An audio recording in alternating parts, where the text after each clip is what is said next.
Well, hello, folks, and welcome to another episode, a special episode this week. And Jim Ward is in the studio. It can mean only one thing. This Week in History. A very special This Week in History. Yes. Because unlike other This Week in Histories, we're going to focus on one thing that happened in history. Yep. Okay, so Jim, what did you choose for that one thing this week? So on January 28th, it is the, oh my God, what is that, 38th anniversary of the Challenger disaster. Wow. Which I think it was 37 seconds or 73 seconds after liftoff, it exploded in midair and all crew members were killed on that day. And probably for my generation, for me personally, it was the first dramatic, historical, witnessed thing. Right. Yeah. For my generation that was on TV. Yeah. Live on TV. You know, we take for granted now, and I think a lot of the younger folk take for granted, that everything that happens now is on TV, Yep. or it's on video, or it's recorded, or it's on CCTV, it's on surveillance and whatnot. Everything's being videoed. Videoed, yes. Yep. And this particular launch was special because this particular launch included, ironically or tragically, the first civilian Yep. astronaut, Right. if you want to call it, the first civilian on a space shuttle mission. It was meant to, the reason why they did this is it was meant to increase the interest in the space program, because at that point, the launches were just launches. They became very regular. Right. Very routine. You know, and, kind of like, people. kind of like what SpaceX is like now. Yeah, exactly. You know, it goes up every other day. Right. People just, all right, it's a rocket launch. You don't have the crowds there watching like you used to. Exactly. It is what it is. So that was one of the things that they did to kind of bring folks in more. So they had a contest, and it was, like I said, broadcast to many classrooms across the country. And like I said, for my generation, I feel it was one of the first, I'm having a hard time describing it because it was so traumatic at the time. Seeing this happen, these people die in front of us. Like the first major event. In front of us, for my for my generation. I mean, I'm sure if you want, and you put in the comments below if there was something in the 80s that you could kind of say was similar, but I think for me this was it. Was seeing it live and then having us have a discussion in school about it, and it was a very traumatic time, and it was a very terrible, tragic event that happened in history. Yeah, definitely, for sure. This week. So, Jim, tell us a little bit about what happened that day. Well, just to go back a little bit, NASA actually originally intended Challenger to be a test vehicle. So that's what it was being built for. Okay. It had to go through vibration testing.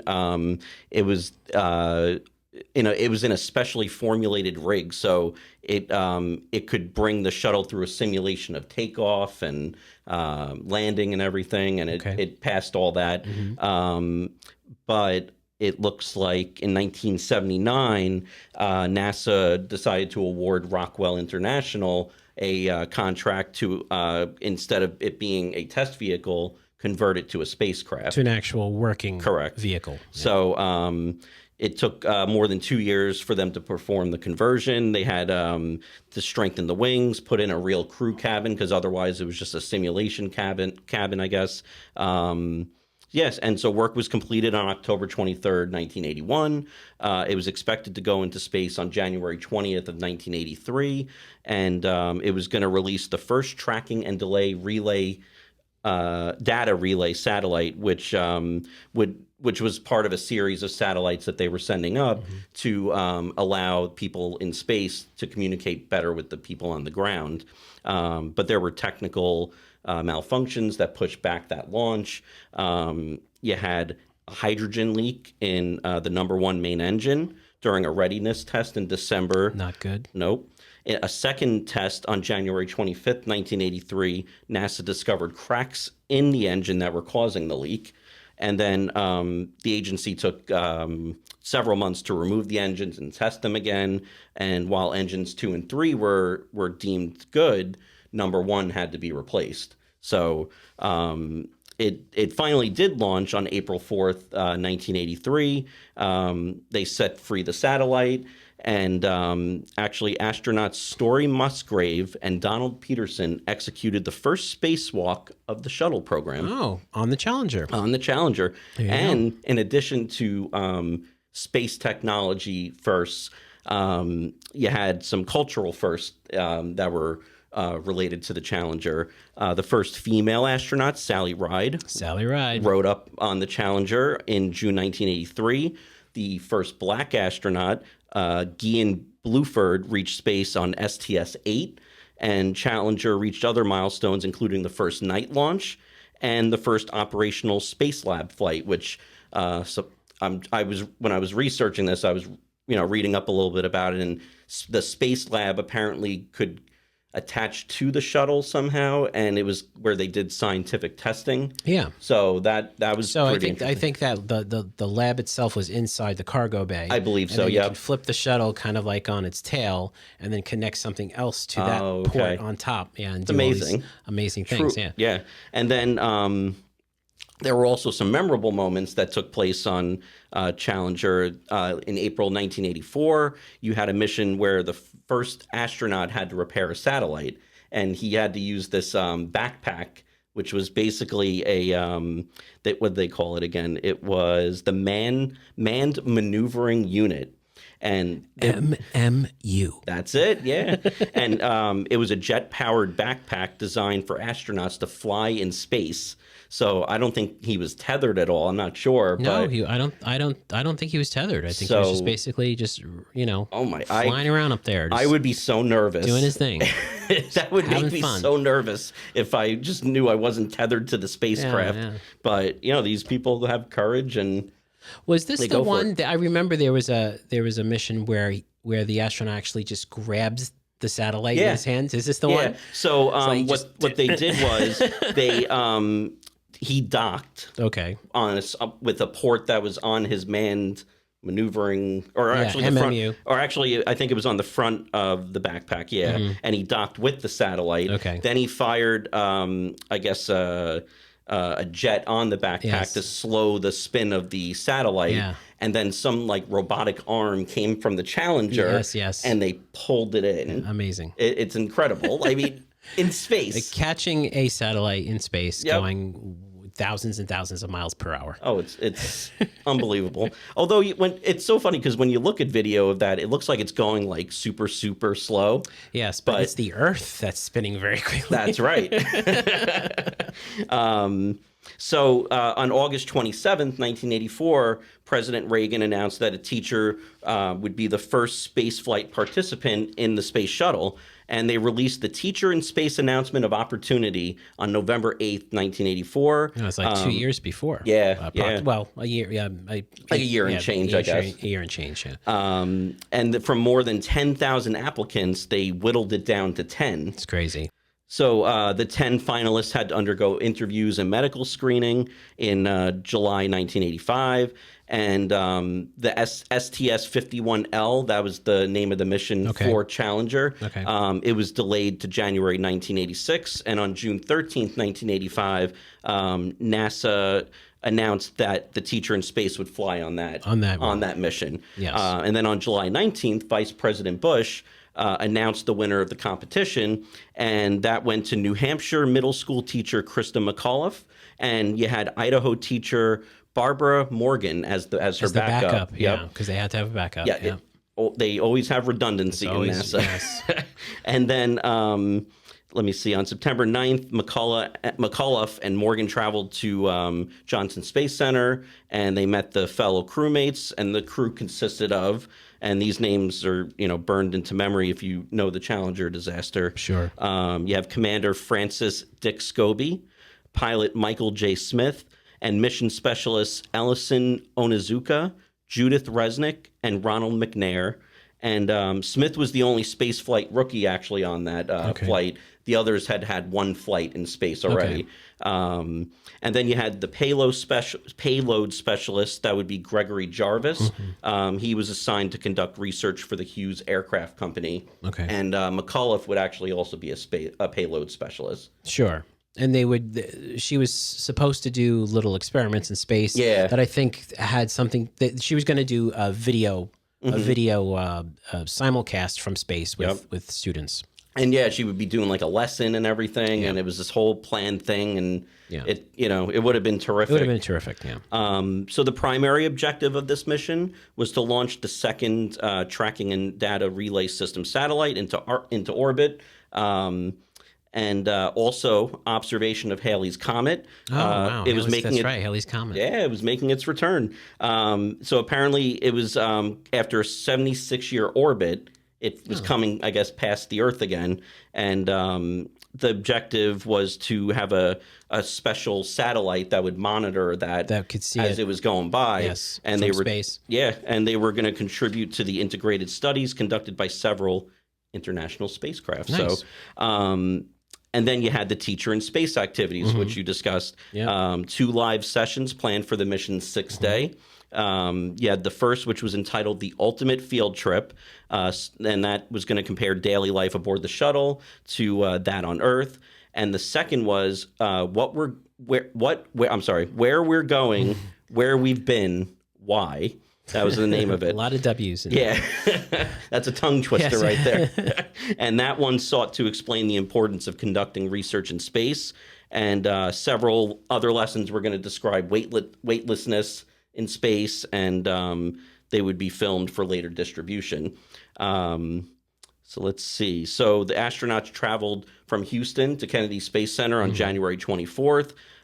Due to weather, it was the launch was actually pushed to January 27th. Yes, because it was very, very cold. Yes. Like it's cold now, that polar vortex that we've been having. Back then, it was very, very cold and unseasonably cold for Florida. Yeah, that for sure. I mean, ice cold, which is very strange for that part. You can't even imagine it being that cold in Florida. No, exactly. So the crew boarded Challenger for their first launch attempt, but they scrubbed the launch first due to a mechanical issue and then also because of winds. So now the launch was set for January 28th, 1986. Managers cleared the launch despite the unexpected cold. Yep. And concern, I'm sure. Oh yeah. Yep. And they decided that it wasn't enough of a concern to delay the launch. And actually in behind the scenes discussions, there were concerns by engineers about the effects of the cold temperatures on the O-ring that sealed the solid rocket boosters. Yes. And that was overruled by managers, and they cleared it for flight. They did. Yeah, it's a shame. And liftoff took place at 11:38 a.m. Eastern time. And as soon as it cleared the tower, Houston took over control of the flight. Yes. And so for the first minute or so, the launch seemed to proceed normally with the usual call-outs between crew and the ground. And at 73 seconds after liftoff, controllers lost all telemetry with Challenger, and they noticed a fireball on the television screens. It was right after the call for throttle up. Is that right? Yes. Wow. So they say, Challenger Houston, go for throttle up. Roger, throttle up. And then that's when everything fell apart. It's unbelievable. Yeah. So stunned controllers slowly came to realize that the vehicle suffered massive malfunction, obviously, and that the crew likely did not survive. Yeah. And in his address to the nation the evening of the accident, President Reagan quoted aviator and poet John Gillespie McGee, and I think we have that. We do have that. Here it is. The crew of the Space Shuttle Challenger honored us for the manner in which they lived their lives.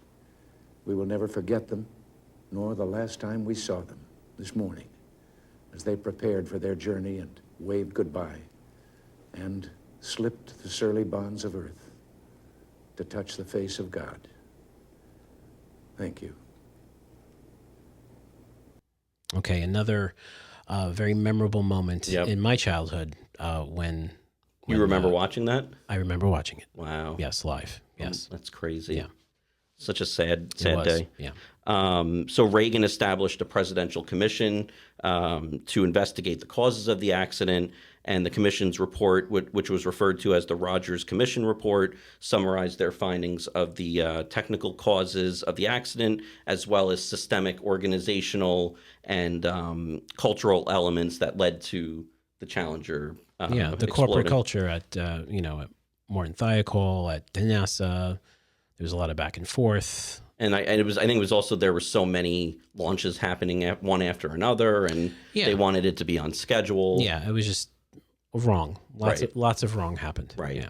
And the report provided recommendations to NASA on how to correct those deficiencies. Modifications in the hardware had to be completed and tested. Shuttle flights would actually resume in September 1988 after a 32-month hiatus. And I remember that too. Is that right? Yeah. Wow. I remember them. I was watching that launch too, because at that point you're like, what's going to happen next? Yeah. Yeah. And you were wondering again. We're worried. Yeah. Hopefully it gets through. Exactly. And, yeah. Exactly. So the first 7 missions after return to flight were launched from Launch Pad 39B, because the workers were still refurbishing 39A, which is where the Challenger had. Yeah. And so one of the engineers blamed himself for not convincing NASA about the cold and the O-rings and everything, and the danger that the cold presented. But a U.S. House of Representatives report concluded that it was a long-standing failure in safety protocols, combined with an unsustainable launch rate that led to the disaster. Yeah. Yeah, they had to slow down. They had to, and unfortunately, we had another in the 2000s, right? 2003, February 1st, 2003, I think it was. Another, and that's coming up too, the anniversary for that. Oh my goodness, that is great. And that's 21 years. 21 years, yeah. That's nuts. Yeah. Oh my goodness.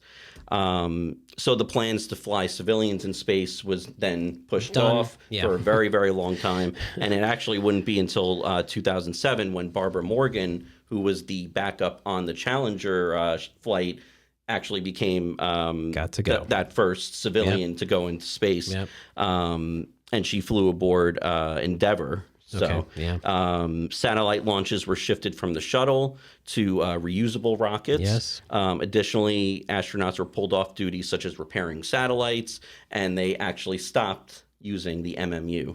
They stopped using the MMU. It was it was to preserve the astronaut safety, and they didn't want to have to worry about unnecessary things that could go wrong. That could definitely, especially when you're not tethered. Yeah, exactly. Yeah. And actually, the Challenger also left an educational legacy. Members of the crew's families founded the Challenger Center for Space Science Education, which brings students on simulated space missions. Oh, wow. Yeah. Cool. So something, if something positive came out of it, it was that. And of course, the learning the safety protocols, what's necessary. Do not launch in this temperature, regardless. And I mean, look, the space shuttle program is no longer. It's crazy that we've waited that part of it waited so long. I mean, we have other launch vehicles that NASA is working on, but you know what I gotta say, SpaceX. Yeah. Almost every other day, one or twice a week, they got something, reusable rockets. Yeah. And you can see the things in the sky. They just come back. Yeah. You ever see them in the sky? Yeah. Yeah. You can see what's being released by their spacecraft or whatever. It's I mean, I was walking out in a parking lot. Oh, you saw and I looked up and I was like, oh my goodness. Yeah. We were like, what is that? And then somebody said, it's SpaceX. Looks like a train. Yeah, exactly.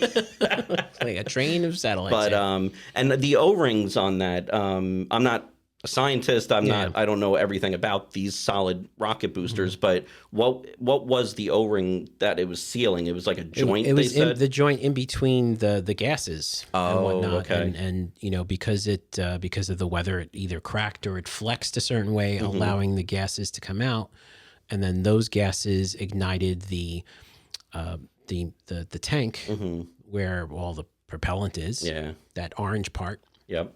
And and that just kind of like that exploded. And crazy when you've seen this on TV that they replay it all the time. But what's crazy is that the that exploded, but the 2 rocket boosters did survive. Isn't that amazing? And you can see them flying off on their own. Oh, okay. Because the ring failed, but the rocket did not fail. Oh, okay. So the gas, that hot gas was allowed to get out and ignite the center tank. But yeah, it was the first time for me that I saw this thing happen on television. I think it was the first time that video was used to identify what was going on, because now they were able to see, because they have those, not like today, but they had the high power lenses to see the launch in close up, and they're able to see, after investigating it, they're able to see this thing shooting out of the O-ring, this hot flame, and hit the other thing. But that's crazy. Yeah, it's again, just I can't believe it's been that long. Yeah. It just goes to show you how old I am. But yeah, it was a tragedy, and it's something that I think a lot of people will take with them. And Jim, I do thank you for actually talking about the run up to the launch, because I don't think anybody talks about the Challenger and what it was for and why they were doing it and all that kind of stuff. Yeah, it's important to know what it had done before and what its missions were, and and it's interesting to learn about the firsts, the different firsts that occurred with the Challenger. Yeah, so great. Yeah. Well, thanks so much, Jim. You're Once welcome. again, Absolutely. another fantastic This Week in History. And if you want to listen to older This Week in Histories, or watch our History Bites series that Jim does on YouTube, visit our website, mcplpodcast.com, or visit us here if you're watching on YouTube, mcpl.tv. There we go. And do a search. Actually, we have a playlist. Yep. Do a playlist search for History Bites, and you will see all of them. And what are we up to? Over 100 now? No, we're close. I think close to 100. I think next month will be 97. 97. Yeah, so we're getting there. Wow. So episode 100 of History Bites should be something special. Something really big. The history of History Bites. What goes in? The scenes of behind what it the takes. scenes of History Bites. So, so thank you so much for watching and listening. If you liked it, hit the like button on YouTube. Hit subscribe. We have some great stuff coming up in future episodes here on the podcast. Absolutely. So for Jim Ward, I'm Sal DiVincenzo. We'll see you on the next show.